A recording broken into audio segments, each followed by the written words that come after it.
Hey, Cosmos Adobe's Pastor John here, and we're talking about nourishing and flourishing and what that means because those are the themes that we have. So, we're in Lent. That's one of the reasons why I am wearing purple. And so, we have a couple of stories about being nourished and what is good and what we need to do to stay together in the hard times.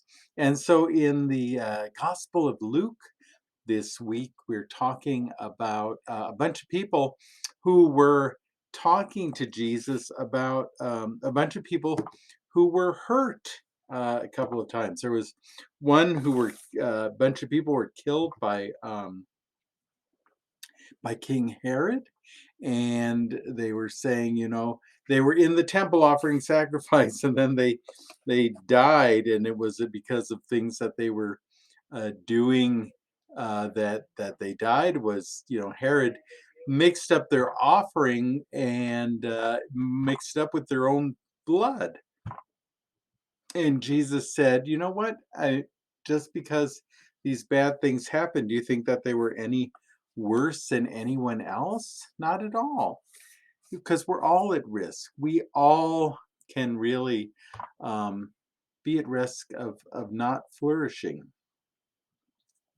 And then he tells a story about a tree. And in the story I'm using, they use an apple tree, but I think Jesus was talking about a fig tree because that's what's in Jerusalem. And he said that there's a guy, he owns this tree, this fruit tree, and he looks and he's like, "Where are the apples on this apple tree? It's not producing." And he's like, "You know what? I think this tree is not getting what it needs, and let's just chop it down and throw it out." And then the gardener who's working for the man says, "You know what? Um, Give me some time. Give me a year. I'll give this tree what it needs to survive. I'll water it, I'll feed it, I'll give it all good things. And then if it doesn't produce apples in a year, then we know that it's basically dead and we can cut it down. But until then, let's give it a chance and give it a chance to be nourished so it can flourish." So, what does this mean? Well, I'll tell you, plants and I do not have a good history together. And about about 3 months ago, some wonderful friends of mine in the Baha'i community gave me this beautiful, beautiful plant, and it says it was given to me with gratitude from the Baha'is of Oro Valley. And this tree or this plant was not doing well, and it's because I didn't give it what it needed to flourish. I didn't give it the proper nourishment. I either give things too much water or not enough water, too much light or not enough light. I just do really bad. Well, I turned this over to Anne and Jen here in the office, and look, and they gave it light, they're giving it water. Look at it's got like new leaves. Look at that curled up leaf here. That's getting ready to unfurl. Where is it? Oh, it's right here. Getting ready to unfurl, and look, there's a new one right there, new growth there right in the middle. And uh and so this plant is flourishing. Look at those leaves. It is flourishing, and so it's getting the good stuff that it needs. And that means it can't be in my office. It has to be over where there's light and someone who will water it and care for it. Now I get to see its beautiful leaves, and I'm so happy, and I get to see the gift phrases on it.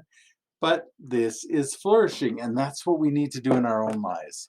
We need to get that which feeds us, connect with that which is good, because there's a lot of stuff that is just pulling us down every single day. Pandemics, wars, um, bad grades, whatever it is, um, that just pulls us down. And so, um, in the second message that we have from Paul in his letter to the church in Corinth, he talks about, don't let your history be good, like, oh, I'm special. Oh, I don't need that. I don't need to watch what I eat or drink or put in me, or because I do good anywhere I am.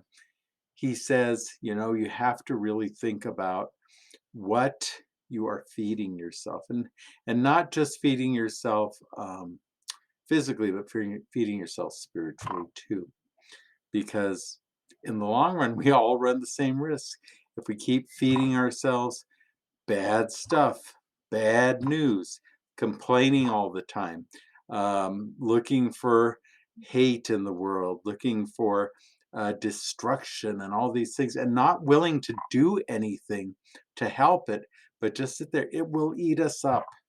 And so we need to be in community. We need to be able to look around and see that which is living and flourishing, and that's what we get and connect with God. And thus we're able to live in shalom. Shalom is what we live in. So that's it. So as you nourish yourself on the good things, on God, on community, on love, on hope, I want you to be well. And I want you to be safe. And of course, be a blessing, because that's the only way that all of us can be nourished and flourish, is if we are all blessings to one another. All right, that's it. Peace.